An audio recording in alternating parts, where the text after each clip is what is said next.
Welcome back to the Reality Guys. I'm your host, Billy Blinks, joined as always by my co-host, Brian. What's going on? If this is your first time watching, please like and subscribe. Obviously, we're here to cover the challenge, but we also cover other reality franchises like The Bachelor and Bachelorette. We also cover Survivor. We're also currently covering Love Never Lies for Netflix. We have another of our side series, which is the First Impression Bros, watching an episode, whether it's the first episode or one random episode of a different reality series, and letting you guys know if the second episode is worth it. Our second edition of that will be dropping this weekend, and it will be a little tease in the Real Housewives realm of reality TV. So Brian and I are looking forward to you guys seeing that. We had a great time with it. But like you can see here in the video, you are here for now our third week of doubleheader challenge coverage. So on the top of it will be the newest episode of Spies, Lies, and Allies, which was entitled Dead Drop. And then we'll hop over to the Challenge All-Stars Season 2, where we will cover episode 4. That actually also had a title. It was New Divide. But like I said, we will start here with Spies, Lies, and Allies. Not going to do a ton of things before the weekly mission. The main kind of topic of conversation, which we always see around this time in the challenges, who do you and do you not want to have run the final with you? And really the main target or topic of conversation is Uncle CT. So how did you feel about the vibe going into the challenge? I liked it. I mean, this is like the episode where it's like the people that I really like performed like incredibly well. So it like made me really happy and feel good about like kind of where this final is going to go. Mm-hmm. I guess when we get to the end of the episode, there's definitely a twist that we'll probably have to discuss, like 100% the parameters of like who's safe, who's not, because TJ's just been on his bullshit. He's just like spinning a wheel every morning and be like, what am I going to tell these guys today? And which I like it though. I like it. It keeps them on the heels and they can't like kind of conspire to get out of these situations like they did in the beginning of the season, like rookies versus vets. Mr. TJ is running out of good coffee in the morning now, and he wants the season over with, and he needs to make sure he has the right people running his final. I really just also love that TJ somehow has claimed ownership over the final mission. Like it's TJ's final. I'm like, TJ going out there building these finals himself. I mean, he maybe has like a bunch of blueprints on his wall and he's just like a schemer. Like a mad scientist. Yes. Yes. Yeah, he's like the Saw guy. Oh, he's like Jigsaw. Yeah, Jigsaw. TJ Jigsaw Lavin. Yeah. TJ wants to play a game. Let's call it his final. I mean, he loves playing games. He's always like a handler, like sending people to their death, like they're jumping off cliffs. There hasn't been a PG type of theme for the challenge in a while. No. Okay, so Brian, let's get to the mission itself. Dead Drop. Do you want to tell everyone kind of the gist of this elimination? I mean, at least this weekly challenge. So it's like a catwalk up high, and you have to walk across a beam that's not level. It's got like some like divots, some rope, so like the ground isn't even. And then the other opposing teams are swinging balls on ropes to you, and then you have to get across, get a cylinder. You can fall off as many times as you want up until the cylinder, but once you get to the other side, have a cylinder. If you fall or drop it, it's out. So it's you got it. There's 10 you need to grab.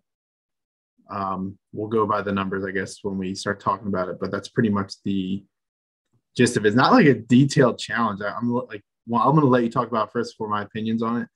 But what do you think? What do you think about it? I kind of liked it. It wasn't overly complicated. I think a lot of my critiques of the challenge, especially the last few seasons, or some of these missions are just so goofy with the moving trucks and the big contraptions and this is pretty straightforward. It's a balance beam with some weighted balls that you could throw at a person and tangibly try to screw with them or not screw with them. And I overall thought it was a pretty decent challenge. Like I said, I like the early seasons of the challenge and the more simplistic, I'm going to say skill. I think a lot of them, like if you're pretty athletic and you're pretty smart, you can actually affect this more positively. I think a lot of the other challenges are a lot more random and left up to a lot of the more BS contraptions. So yeah, and like physics. Yeah, you're like throwing something from a helicopter to a moving car, and there's like wind. You gotta like that. Like I get what you're saying. Like it's very. I guess my issue was like kind of the performance of the players because I didn't think this was a particularly difficult challenge. it was not. And I thought I would say like 75-80% would get an F grade from me. I mean, some of them are just so funny. Like I literally wrote in here, the only person who I wasn't mad at that was bad. And we all know it's crazy that I've formed a little bit of a, not crush, but just like an appreciation for this person this year was Amanda. Yeah, I knew you were going to say that. Amanda couldn't climb the ladder. Like TJ's calling her out. She's like, I'm going to run my final. You can't climb the ladder. And she's like, you can tell she wants to be like, I can't climb the ladder. I suck at this, and I don't want to get knocked off the goddamn balance beam again, TJ. I love the challenges like this where they just go to TJ and he just busts out laughing. Like those, I love those moments when somebody just eats shit and they like fall weird and he's just down there on his knees laughing. They're in pain, dying, and TJ's like, I love that so much. I was actually very surprised at how not good Emerald was. I was actually very surprised to find out in the end that they tied Sapphire for the amount of capsules, because in the beginning they were getting demolished. I mean, Nani stunk. Devin did not start very hot. The only person that's like a consistent MVP on that team, which is crazy because they win all the time, is Casey. Casey is a beast. Yeah, but I don't even think she did that great on this. I thought they gave her a couple good highlighted runs there where it just seems like the rest of them, like some of them, I guess more so is like, I didn't see any cheat. I call it deaths. Like you're playing a video game. Yeah. She didn't have any cheap deaths. Like some of them were just really goofy, dumb, where like they made it 90% of the way and got tapped in the back of the head and did like a somersault and died. It was like, what are you doing? I do think there should have been a limit on the amount of times you went over. I was in shock. I thought I must have missed something. I was like, okay, well, like you could only fall off like once or twice, or like if you fall off, you're eliminated. But like as long as it's not with a capsule, there's not a capsule eliminated. So I thought there was going to be like one or two people per team that kept doing repeats and see how they did. But like I said, I would give this like a B, maybe B minus. You're right. If there was like a limited amount of runs you could do, I think this would have been much more of like an A challenge. But again, yeah. B minus like, is better than most. Yeah, like what if you had like 25 falls total, like lives? Yeah, for the whole team. Mm-hmm. That would have been cool. I don't think CT hit water once. No, exactly, and it would have penalized like a good Nani jumping off, just Nani jumping off. Exactly, right, Nani and Amanda just being wasted actually will hurt that team because it's burning your lives. You can't hide anybody, and there was really no consequence for having two really like they started like Nani just started jumping off, like you said, right off like 2 steps. You heard Devin be like, "They're just gonna knock you off anyway. Just jump." Okay, exactly. Like I think there needed to be a penalty. I mean, if the outcome wasn't the way it was, I would have been upset. But since the outcome was the way it was, I'm fine with it. I can let that slide because the team I wanted to win actually won. The person that performed the best, I guess, is what you should say, the MVP of the league. Yeah. So get to it. Let us know. So CT win. Sapphire team wins, but they tie with Emerald 7 out of 10 cylinders. But it goes back to a time we don't know still. But CT got all 7 for his team, which he is, and everyone was kind of like I was worried about him in the beginning because they always do those like phone calls from home. I know we're going back. Oh yeah, like he was. No, you're right.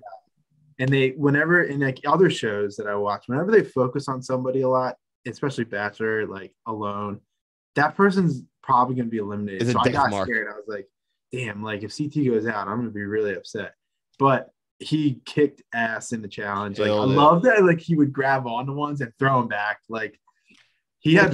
He was the very first person to go, and he like you said, he realized he could use the balls, especially at the end. So just like stop his momentum, so he could kind of be a little reckless, but just knows he's just going to grab one of these balls. He's not going down. Those balls must have had some decent weight to them, like to be able to hold on to them. Like a couple of them grabbed onto. I don't think they were 100 pounds, but they might have been 15, 20 pound balls. You know what I mean? Enough to push people over. Right. Yeah, I mean, I don't really have much else for the challenge. Only thing I had was a quote with Amanda said, "Not much."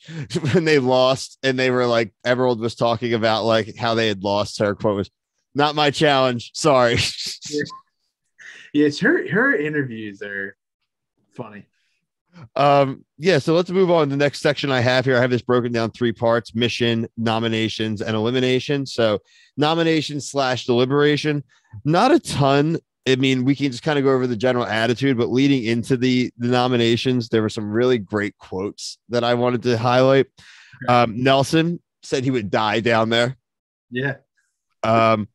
Emanuel during the deliberation, don't make me the vote. CT, why? Emanuel, yeah. Just no one wanted to throw someone under the bus, and I can understand why CT was getting annoyed. He's just maybe. Wait, maybe the best one, and I swear this was Amanda, but I swore this was Brian speaking. I thought of me, and I knew that you were going to bring this up.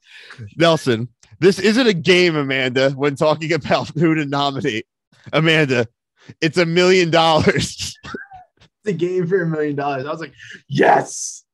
It's finally seeping into them. She like Jim Halpert it almost. She was like looking at the camera like, am I the only one who knows that this is a game? Like, Nelson, take it down a notch, bud. You're not going to die on your shield like a Spartan.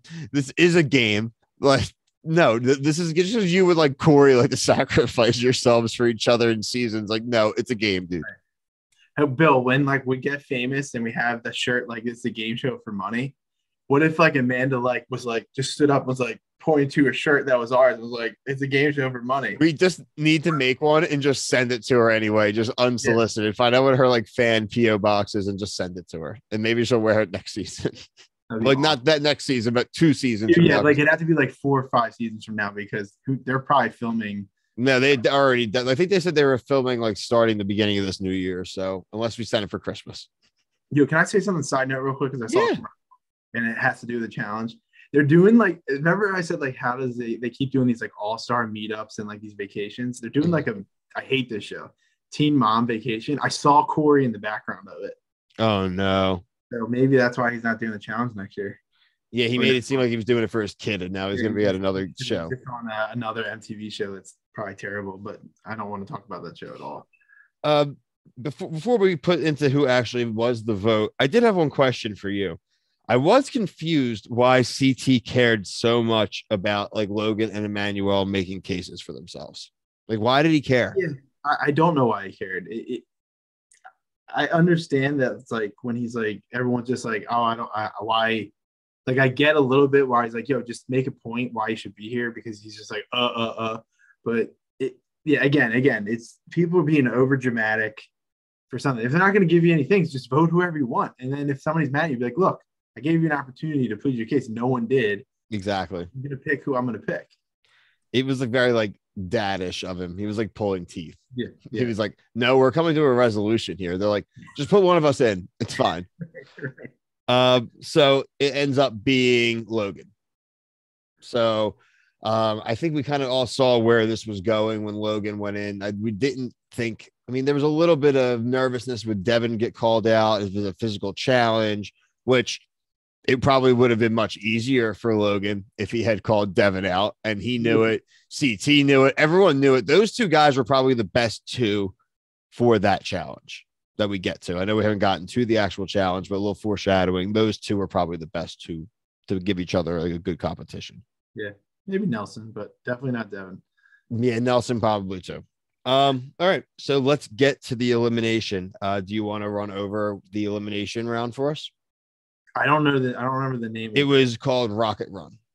Rocket Run. Okay, so essentially it was just like wind sprints, but you had to hurdle a missile. They love like doing these like missile, like adding any prop of a spy into any challenge. Like it could have just been a bar, but you had to hurdle a missile and like a live nuke.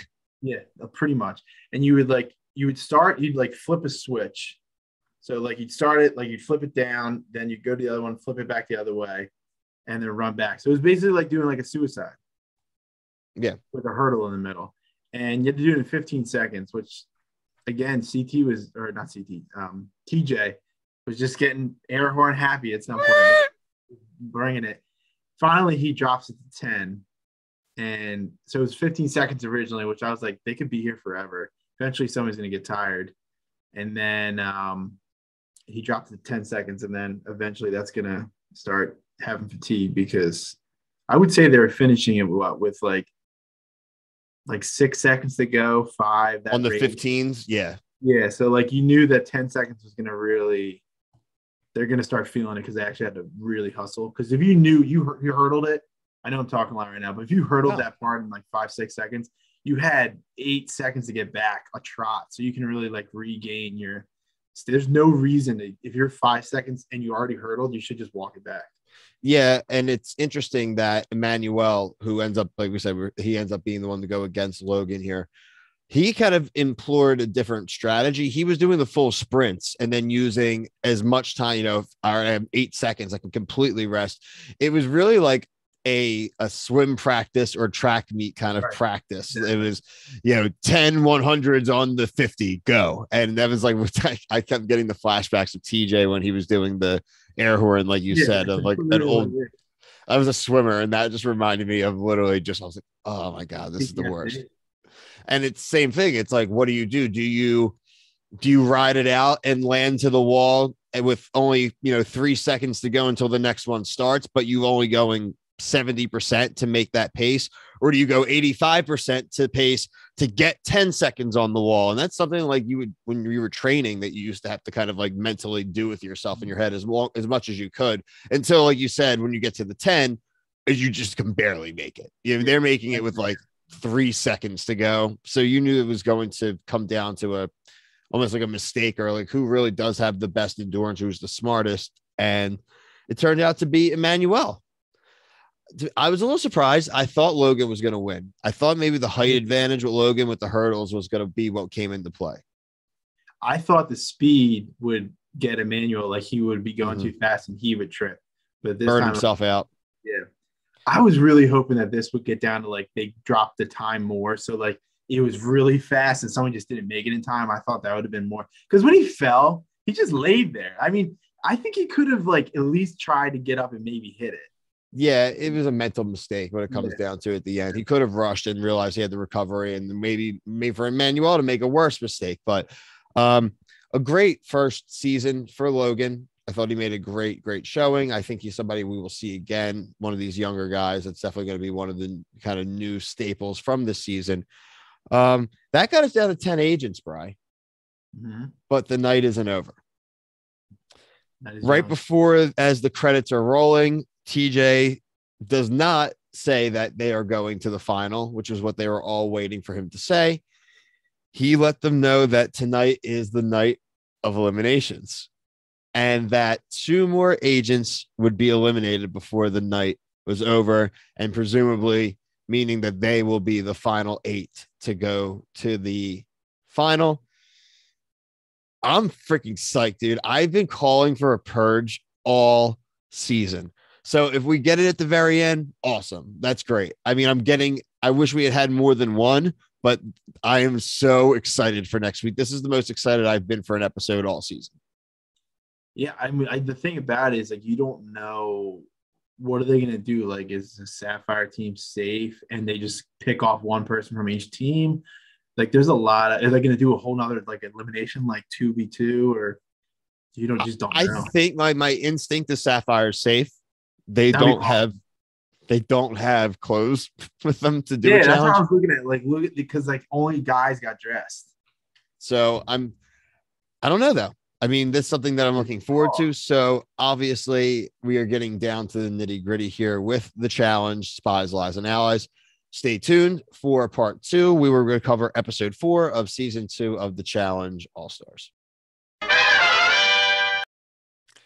Welcome back to part 2 of episode 32 of the Reality Guys. We are here to cover episode 4 of the Challenge All-Stars season 2. This one was entitled New Divide. Bri, to me, New Divide really is the idea that we did actually start to see some set alliances come out this week, which was really cool and very traditional of them. What did you think? Yeah, no. And I think it's a little better than last season. Like, I didn't really think there were that many alliances last season to begin with. Like, it was kind of just like they didn't really know what was going on. But I feel like this season it's really starting to get into the form of like normal challenges. Not that season wasn't, but at least the alliance factor. It's good to know because we want people at each other's throats. Oh, 100%. So some of the drawn lines that we start to see here, an alliance of MJ, Darrell, Kahuta, Derek, and Brad. The other group that starts to get together, this one is Latarian, Steve, Tech, and Melinda. So not all the players involved here, but there are just some solid groups forming. That leads into the challenge this week. It was called Bright Skies. So bright not is in the sky itself, but bright as in your intelligence. We kind of talked about this last week when we saw the trailer, but it was trivia, Bri. But not just trivia about the challenge. What else did they have on this? Lot of good pop culture from the old days. Nothing really, I guess, like some new stuff.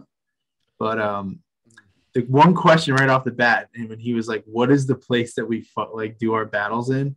I was hoping that they were just not going to know the name, that it was the Lair, but it was like you could name like where you any of the 17 different titles. Yeah.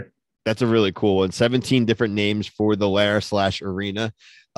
So the trivia challenge, you were dangled backwards over a end of a building. If you got something wrong, you would on a bungee cord and it drops you like 10 stories and you're good. Everyone was good except for Katie. Katie, again, you're really scared, but why wouldn't you just let somebody get a question wrong first and then ask to be taken off? Yeah, I mean, my thing is, why are you going on the show if they always have things up high like this? She said she was last season. Yeah, she said she was good too, and then she got up there and then flipped out. Flipped her lid. Blindfold her, honestly. Dude, you deserve to go to the elimination. So obviously Katie lost this challenge, guys, and so she's automatically into the Lair. As Brian said, not just challenge trivia, there's pop culture, some of the things on here: Britney Spears songs, SEC football teams, Harry Potter books, which leads me to John A. Shame on you, John A. Shame on you. The Harry Potter thing came up and she's like, "Oh, I've read every book multiple times. And like, I'm ready for this Harry Potter trivia." And it was literally the title of the 7 books. They went through 6 of them. And then they were like, he's like, "What's the last one?" Shame on you. You're a muggle. You're a muggle. You could have just okay. I know, if she knows the books, she did Sorcerer's Stone first. Then she should have went Chamber of Secrets. Do it in order. If the other person messes up, you just continue the order so it doesn't mess you up. She missed Order of the Phoenix. Because we not seeing them all. I didn't know which one they didn't set. So. Yeah. But still, that was when you see those interviews and those confessionals, they're setting up for them to do something really dumb. And for someone professing to know everything, you couldn't even, like you said, keep track of the 7 books. It's okay. We'll let it go. I mean, John A is a good player in general. So it was the worst. Other ones that were really dumb. There really wasn't much left. MJ thought that New Orleans was a state. That was a good one. That was funny. Casey was the winner for the women, and Steve. So Steve, who was on the chopping block last week, who was a target of Derek, he has a very short memory. Let's just say it that way. The 2 losers, like we said, Katie and our boy Brad. And I love Brad too. I was disappointed to see him go out that early as far as that challenge. What did he get wrong? Oh, he guessed Katie, right? He was like, "Who's won a challenge?" And he said Katie. Yeah, he had something like that. He got a simple one wrong that just kind of sucked. But look, Katie can't even be heights. She's never won. Casey and Steve, they're really the deliberation at times now. Again, I'm a big fan of this deliberation and voting system like they have for the nominations. We touched on the first 3 weeks. Casey and Steve, they want to get Derek out. Obviously, Derek targeted him last week. Why wouldn't you want to get Derek? And Derek's been talking that shit, man. He is very aggressive this season. He has been talking that shit. Very quickly, and it's great because I don't know if they even had intended this, the people that set the challenge up, but Steve realized that if you want to get somebody in who has the lifesaver or has a friend who's going to save them with the lifesaver, you just put them in too. Right. And that really was really clutch because it was really, really, really, really smart because he put Derek, Kahuta, and Jody all in, and Kahuta and Jody were the two that had the lifesavers and are Derek's buddies. So obviously it's the challenge, and thankfully neither of them did something dumb like save somebody else over themselves. Yeah. So wait, they added Derek when Kahuta removed himself. That's when they put in Derek. Yeah, they had Tyler, I thought. Yeah. So like they tricked them. They did some real mind games there. Can I add something to this? When they the girls have really been taking the guys by the balls. Oh my God, yeah. They're like bossing these guys around with like making picks. They are the masters of their own domains. Yeah, they really are. The four, like you say, end up being after the protections of Jody and Kahuta, end up being Derek, Tyler, Ayanna, and Kendall. So, which was really funny because Katie is Steve's number one. And Katie gets super pissed when she sees that the two people that she could go up against are the girl that eliminated her last year and Ayanna, who is legitimately crazy. Yeah, she's badass. We'll get to Ayanna's moment very soon, which was probably the moment of the episode for me. Right. Katie needs to chill the F out, though, because she didn't even try today. Yeah, she has no room to talk. No room to talk. And Steve, very, very smart, strategic move. Really tip my hat to that. I had not thought of that scenario through the first 3 episodes. Really cool that somebody had introduced that element to the game, which I'm sure now will be something that's copied going forward. Right. So as far as the deliberation, they obviously are sitting there talking about it. Derek is brought up for the guys because, I mean, Steve brings it right up. He's like, you came for me, I'm going to come for you. Derek gets very upset and basically is talking that shit, trying to intimidate them to not do it and say, if you do it, I'm going to win and come back and I'm going to come for everyone that voted for me. Mm-hmm. I guess, dude, I wouldn't even do that. It's very early on. What are you going to come for the 7 people that vote for you? Yeah, and you got to win too. You gotta win, dude. That shit when you win, not when you're. Yeah. A couple all-time moments, honestly. 2 all-time moments in this deliberation. Number 1, Ayanna with the throwback to her challenge moment where she was crying at a team challenge saying, I went to sleep in my uniform last night. She says she wants into the elimination and she rips off her like jumpsuit and already has her challenge gear ready to go. Right.